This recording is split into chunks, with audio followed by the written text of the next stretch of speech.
Bienvenidos a un nuevo episodio de Medicina en Día. Yo soy el doctor Hugo Pellegrinolo. En el programa de hoy yo voy a hablar sobre el linfoma no Hodgkin. ¿Qué es el linfoma no Hodgkin? Los linfomas son neoplasmas malignos que son crecimientos tumorales de células que se originan en los ganglios linfáticos, muy importantes en la lucha contra las infecciones. Los linfomas no Hodgkin incluyen todos los tipos de linfomas existentes, excepto el linfoma de Hodgkin. La diferencia entre esos dos tipos es solo histológica, es decir, definida por el patólogo según los aspectos de la neoplasia en la biopsia. Existen cientos de subtipos de linfomas específicos, pero para simplificar la clasificación, muchos oncólogos agrupan los distintos subtipos según la velocidad promedio de crecimiento y progresión del linfoma, o sea, crecimiento lento, de bajo grado o crecimiento rápido, alto grado o agresivo. Gracias al conocimiento de la forma en que progresan los tipos específicos de linfoma, es posible determinar la posibilidad de progresión lenta o rápida y los tipos de terapia necesarios para esos subtipos. La clasificación de tipos específicos de linfoma tiene en cuenta el patrón de biopsia de ganglios linfáticos realizados bajo el microscopio, el tipo de célula predominante de linfocitos, que puede ser linfocitos T o B. El número de casos casi se ha duplicado en los últimos 25 años, particularmente entre las personas mayores de 60 años, por razones aún no aclaradas. Factores de riesgo. Los pocos factores de riesgo conocidos para el desarrollo del linfoma no Hodgkin son: sistema inmune comprometido, las personas con deficiencia de inmunidad como resultado de enfermedades genéticas hereditarias, el uso de medicamentos inmunosupresores, la infección por el VIH, tiene un mayor riesgo de desarrollar linfomas. Los pacientes con el virus de Epstein-Barr y el HTLV1 y la bacteria Helicobacter pylori, que causa úlceras gástricas, tienen también un mayor riesgo de algunos tipos de linfoma. Exposición a sustancias químicas. El linfoma no Hodgkin también está relacionado con la exposición a ciertos agentes químicos, incluidos pesticidas, solventes y fertilizantes. Los herbicidas e insecticidas se han relacionado con la aparición de linfomas en estudios con agricultores y otros grupos de personas que están expuestos a altos niveles de estos agentes químicos. La contaminación del agua por nitrato, una sustancia que se encuentra en los fertilizantes, es un ejemplo de exposición que parece aumentar los riesgos de la enfermedad. Exposición a altas dosis de radiación. Es importante tener en cuenta que muchas personas con linfoma no están incluidas en esos grupos de riesgo, y también que la mayoría de las personas en esos grupos nunca desarrollan la enfermedad. Síntomas del linfoma no Hodgkin. Muchos pacientes con linfoma no Hodgkin a menudo notan ganglios linfáticos agrandados en el cuello, las axilas o la ingle.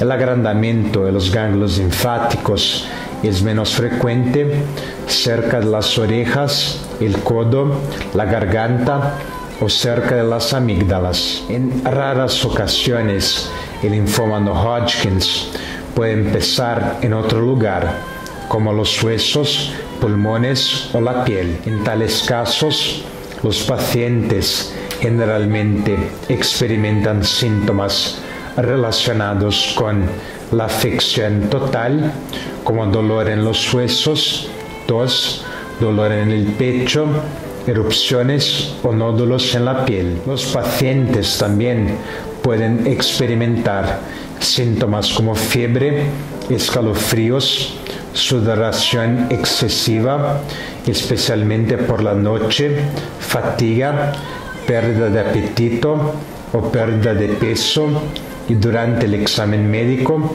se puede notar el agrandamiento del bazo. En algunos casos es posible que la enfermedad se descubre solo durante un examen médico de rutina o mientras el paciente está siendo tratado por una afección no relacionada. Principales síntomas del linfoma no Hodgkins: aumento de ganglios linfáticos en el cuello, axilas y o en la ingle, sudores nocturnos excesivos, fiebre, prurito, que es picazón en la piel, pérdida de peso inexplicable, diagnóstico y exámenes. Diagnóstico del linfoma no Hodgkins.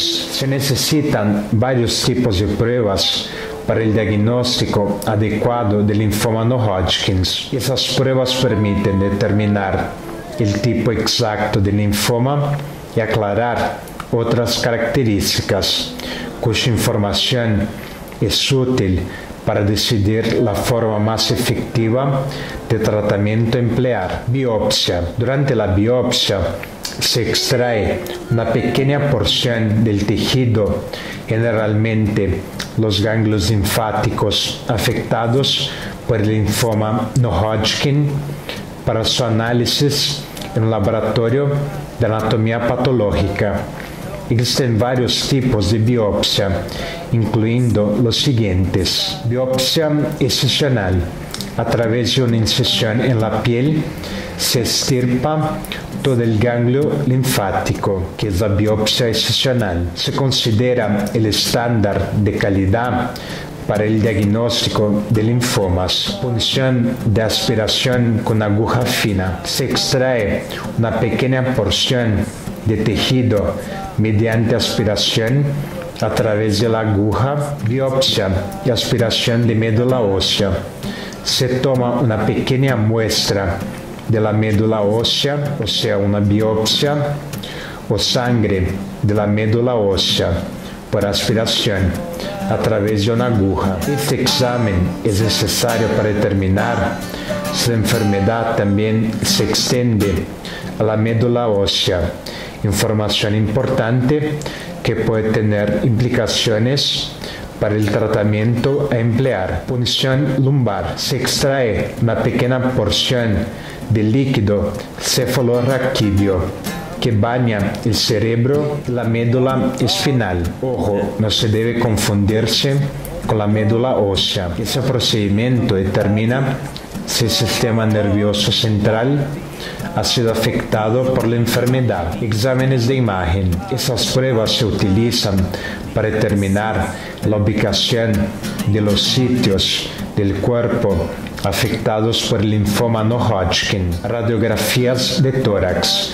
Pueden detectar tumores en el tórax y los pulmones. Tomografía computadorizada visualiza internamente los segmentos del cuerpo desde diferentes ángulos, permitiendo imágenes detalladas. Resonancia magnética nuclear también produce imágenes detalladas de los segmentos del cuerpo. Gammagrafía con galio, una sustancia radioactiva que cuando se inyecta en el cuerpo se concentra principalmente en sitios afectados por el tumor. Una cámara especial le permite ver dónde se ha acumulado el material radioactivo y determinar hasta qué punto se ha propagado la enfermedad. Tomografía por emisión de positrones, que es el PET scan.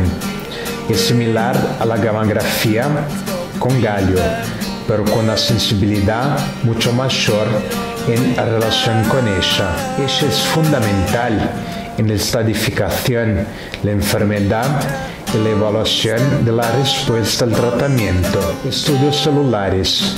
Junto con las biopsias y las pruebas de imagen, algunas pruebas se utilizan para ayudar a determinar las características específicas de las células y los tejidos biopsiados, incluidas las anomalías citogenéticas como los reordenamientos cromosómicos comunes en los linfomas. Esas pruebas también permiten estudios de receptores para antígenos específicos en células de linfoma que sirven tanto para definir el origen celular como para estimar el pronóstico del paciente. Esas pruebas incluyen inmunohistoquímica. Los anticuerpos se usan para distinguir entre los tipos de células cancerosas. Estudios de citogenética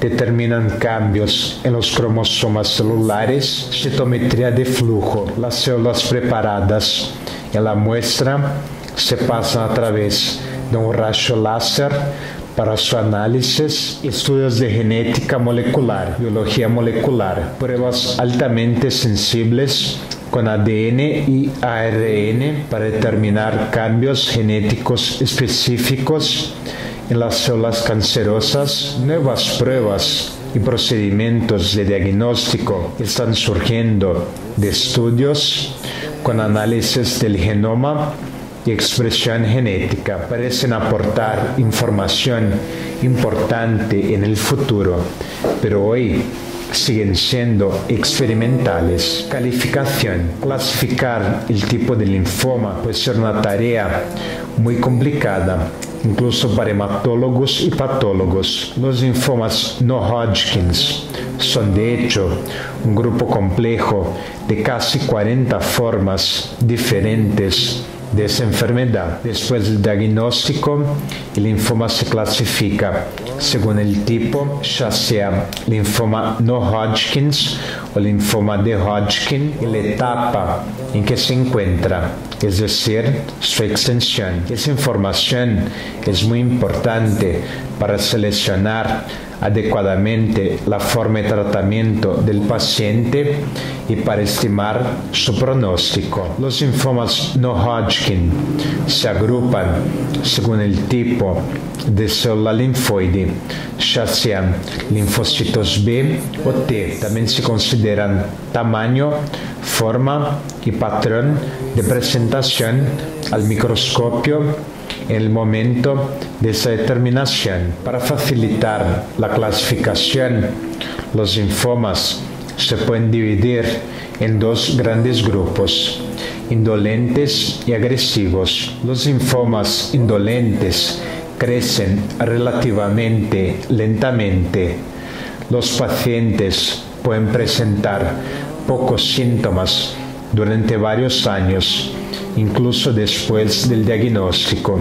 Sin embargo, la cura en esos casos es menos probable que en pacientes con formas agresivas de linfoma. Ese último puede conducir rápidamente a la muerte si no se trata, pero en general tiene una mayor posibilidad de curación. Los linfomas indolentes corresponden aproximadamente el 40% de los diagnósticos y los linfomas agresivos al 60% restante. Estratificación. Una vez que se diagnostica la enfermedad, sigue el procedimiento llamado estratificación. Consiste en determinar la extensión de la enfermedad en el cuerpo del paciente. Se establecen 4 etapas que van de 1 a 4. En la etapa 1 solo está involucrado un grupo de ganglios linfáticos. En el estadio 4 ya tenemos una afectación generalizada de los ganglios linfáticos. Además, cada etapa se subdivide en A y B. Por ejemplo, etapas 1A y 2B. A significa asintomático y para los pacientes que se quejan de fiebre, sudoración o pérdida de peso inexplicable, se aplica el término B, tratamiento del linfoma no Hodgkin. La mayoría de los linfomas, incluido el linfoma de Hodgkin, se tratan con quimioterapia, radioterapia o ambos. La inmunoterapia se está incorporando cada vez más al tratamiento, incluidos los anticuerpos monoclonales y las citocinas, solos o en asociación con la quimioterapia. La quimioterapia consiste en la combinación de 2 o más medicamentos bajo diversas formas de administración, según el tipo de linfoma no Hodgkin. La radioterapia generalmente se usa para reducir la carga tumoral en sitios específicos, para aliviar los síntomas relacionados con el tumor o también para consolidar el tratamiento de quimioterapia, disminuyendo las posibilidades de recaída en ciertos lugares del cuerpo más propensos a recaída. Para los linfomas con un mayor riesgo de invasión del sistema nervioso, que es el cerebro y la médula espinal, se realiza una terapia preventiva que consiste en la inyección de medicamentos de quimioterapia directamente en el líquido cefalorraquídeo o en radioterapia que involucra el cerebro y la médula espinal. En aquellos pacientes que ya tienen participación del sistema nervioso en el diagnóstico o desarrollan esa complicación durante el tratamiento, se realizan esos mismos tratamientos. Sin embargo, las inyecciones de drogas en el líquido cefalorraquídeo se realizan con mayor frecuencia. Las inmunoterapias, particularmente el interferón, son anticuerpos monoclonales, las citocinas, las vacunas tumorales están siendo sometidas a estudios clínicos para determinar su efectividad en los linfomas no Hodgkin. Para algunas formas específicas de linfoma o en los anticuerpos monoclonales ya desarrollados, llamado rituximab, muestra resultados bastante satisfactorios, especialmente cuando se asocia con la quimioterapia. En el caso de los linfomas indolentes, las opciones de tratamiento pueden variar desde la simple observación clínica sin iniciar el tratamiento hasta tratamiento muy intensivos según la indicación más adecuada. Prevención. Al igual que en otras formas de cáncer, una dieta equilibrada, rica en nutrientes obtenidos de vegetales y frutas, así como otros hábitos que fortalecen las defensas del sistema inmune, puede tener un efecto protector contra el desarrollo de linfomas no Hodgkin. Gracias por mirar el programa de hoy. Yo soy el doctor Hugo Pellegrino Lo. Para más informaciones, pido que me contacten a través de mi correo electrónico hugo.loh@gmail.com o a través de mi sitio médico www.medicinaendia.com. Hasta el próximo programa.